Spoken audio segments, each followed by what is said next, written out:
Bengaluru Tumakuru twin cities ಆಗುತ್ತಾ? ಆ time ಹತ್ರ ಬರ್ತಾ ಇದೆ. ಗ್ರೀನ್ ಲೈನ್ ನಾಗಸಂದ್ರ ಮಾದವಾರ ಆದಷ್ಟು ಬೇಗ ಆರಂಭ ಆಗೋ ನಿರೀಕ್ಷೆ ಇದೆ. ಸೊ ಈಗ ಮಾದವಾರದಿಂದ ತುಮಕೂರಿಗೆ ಎಷ್ಟು ಕಿಲೋಮೀಟರ್? 52 ಕಿಲೋಮೀಟರ್ ಇದೆ. ಈ ಡಿಸ್ಟೆನ್ಸ್ ನಮ್ಮ ಬೆಂಗಳೂರಿಗೆ ಹಾಗೂ ತುಮಕೂರಿಗೆ ಬಹಳಷ್ಟು ಸಹಾಯ ಮಾಡುತ್ತೆ. ಅದಕ್ಕೂ ಮುಂಚೆ ಇದರ ಮಧ್ಯೆ ಬರೋ ಸ್ಟೇಷನ್ ನೋಡೋಣ.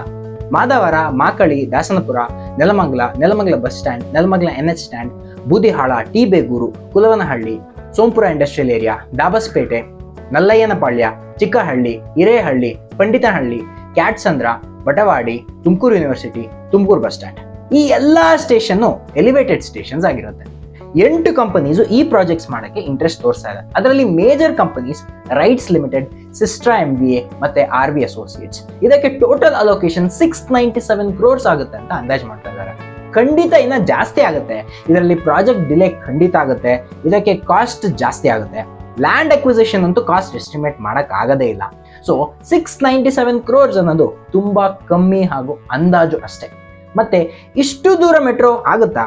ಈಗ ಉದಾಹರಣೆ ತಗೊಳ್ಳೋಣ. ಬ್ಲೂ ಲೈನ್ ಪ್ರಾಜೆಕ್ಟ್ ಏರ್ಪೋರ್ಟ್ಗೆ 58 ಕಿಲೋಮೀಟರ್ ಇದೆ. ಅದನ್ನೇ ಮಾಡ್ತಿದ್ದಾರೆ. ಇನ್ನು ಇದು 53 ಕಿಲೋಮೀಟರ್. ಖಂಡಿತ ಸಾಧ್ಯ ಆಗುತ್ತೆ. ಈ ಎಲ್ಲಾ ಏರಿಯಾಗಳಲ್ಲಿ ಲ್ಯಾಂಡ್ ಪ್ರೈಸ್ ಸಿಕ್ಕಾಪಟ್ಟೆ ಬೆಳೆಯುತ್ತೆ. ಒಂದು ಎಕ್ಸಾಂಪಲ್ ಕೊಡ್ತೀನಿ. 99acres.com ನ ಪ್ರಕಾರ ನೆಲಮಂಗಲ 2019ರಲ್ಲಿ 4750 per square feet ಇತ್ತು. ಇವಾಗ 5900 per square feet ಆಗಿದೆ. ಆಗ್ಲೇ ಎಷ್ಟೋ ಅಪಾರ್ಟ್ಮೆಂಟ್ಸ್ ನೆಲಮಂಗಲದಲ್ಲಿ ಬಂದ್ಬಿಟ್ಟಿದೆ. ಈ ರೀತಿ ಮಾರ್ಕೆಟಿಂಗ್ ಎಲ್ಲ ಸ್ಟಾರ್ಟ್ ಆಗಿದೆ. Located at Nelamangala, just 500 meters of Tumkur Road in Bangalore, 1 kilometer from DMart and Kulmepalya Toll Plaza with 60 plus companies within a 6 kilometer radius. So of course ಜನ ಬೆಂಗಳೂರಿಗೆ ಈ ಏರಿಯಾಗಳಲ್ಲಿ ಡಿಕಂಜೆಸ್ಟ್ ಆಗ್ತಾರೆ. ಇದು ಒಂದು ಭಾಗ ಆದ್ರೆ ಈ ಮೆಟ್ರೋ ಲೈನ್ NH48 ಮೇಲೆ ಹೋಗುತ್ತೆ. ಇದು ರೋಡ್ ಕೆಪಾಸಿಟಿಗೂ ಮೀರಿ ಆಪರೇಷನಲ್ ಇದೆ.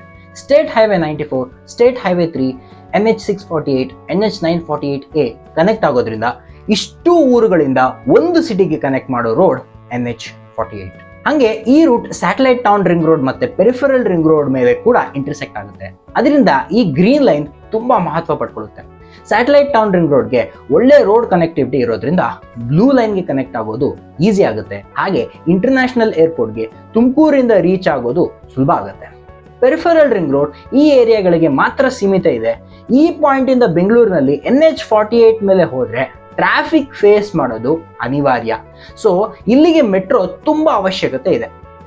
ಈಗಾಗಲೇ ನೆಲಮಂಗಲ ಕಡೆ ಕನ್ಸ್ಟ್ರಕ್ಷನ್ ಸ್ಟಾರ್ಟ್ ಆಗಿದೆ. ಇದರ ಸ್ಯಾಟಲೈಟ್ ಇಮೇಜ್ ನೋಡೋದಾದ್ರೆ ಇದು ನೈಸ್ ರೋಡ್ ಹತ್ರ ಬರೋ ಇಮೇಜ್. ಸೊ ಮೆಟ್ರೋ ಕನ್ಸ್ಟ್ರಕ್ಷನ್ ಸದ್ಯಕ್ಕೆ ಇಲ್ಲಿ ನಿಂತಿದೆ.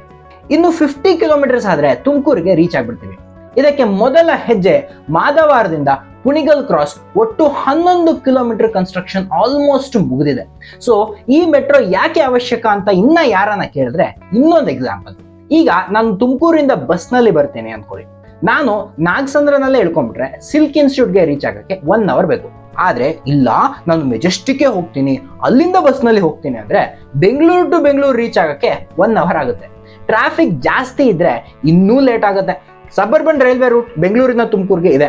ಮೆಮು ಟ್ರೈನ್ಗಳಲ್ಲಿ ಕೆಲಸಕ್ಕೆ ಅಂತಾನೆ ಸಾವಿರಾರು ಜನ ಓಡಾಡ್ತಾ ಇದ್ದಾರೆ. ಇದರ ಕೆಪಾಸಿಟಿಗೂ ಮೀರಿ ಜನರಲ್ ಬೋಗಿ ಕಂಪಾರ್ಟ್ಮೆಂಟ್ಸ್ ತುಂಬೋಗಿದೆ. ಜೊತೆಗೆ ಜನರಲ್ ಕಂಪಾರ್ಟ್ಮೆಂಟ್ಸ್ ಕಮ್ಮಿ ಆಗ್ತಿದೆ. ರಿಸರ್ವೇಶನ್ ಕಂಪಾರ್ಟ್ಮೆಂಟ್ಸ್ ಜಾಸ್ತಿ ಆಗ್ತಿದೆ. 1 ರಿಂದ 1.5 ಗಂಟೆಗೆ ಯಾರು ರಿಸರ್ವೇಶನ್ ಮಾಡ್ತಾರೆ? ಸಬ್ ಅರ್ಬನ್ ಅನ್ರಿಸರ್ವ್ ಕಂಪಾರ್ಟ್ಮೆಂಟ್ಸ್ ಬಗ್ಗೆ ಮಾತಾಡ್ಬೇಕಂದ್ರೆ ಅದಕ್ಕೆ ಒಂದು ಸಪರೇಟ್ ವಿಡಿಯೋ ಮಾಡಬೇಕು.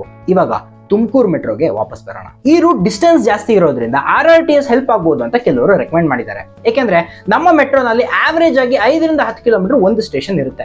ಆದ್ರೆ RRTS ಬಂದ್ರೆ ಕಮ್ಮಿ ಸ್ಟೇಷನ್ಸ್ ಇರುತ್ತೆ ಮತ್ತೆ ಫಾಸ್ಟ್ ಆಗಿ ಡೆಸ್ಟಿನೇಷನ್ ರೀಚ್ ಆಗುತ್ತೆ. ಸೊ ನಿಮ್ಮ ಪ್ರಕಾರ ಪ್ರಾಜೆಕ್ಟ್ ಯಾವಾಗ ಮುಗಿಬಹುದು? ಮತ್ತೆ ನಿಮ್ಮ ರೆಕಮೆಂಡೇಶನ್ ಏನು? RRTS ಮೆಟ್ರೋನಾ ಅಥವಾ ಹೊಸ ಸಬ್ ಅರ್ಬನ್ ರೈಲ್ವೆ ರೂಟಾ? ಕಾಮೆಂಟ್ ಸೆಕ್ಷನ್ ಅಲ್ಲಿ ಹಾಗೆ. ಹಾಗೆ ನನ್ನ ವಿಡಿಯೋ ಇಷ್ಟ ಆಗಿದ್ರೆ ಲೈಕ್ ಮಾಡಿ, ಶೇರ್ ಮಾಡಿ, ಸಬ್ಸ್ಕ್ರೈಬ್ ಮಾಡಿ. ಮುಂದಿನ ವಿಡಿಯೋ ಸಿಗೋಣ. ಅಲ್ಲಿ ತನಕ Tata, take care, bye bye, C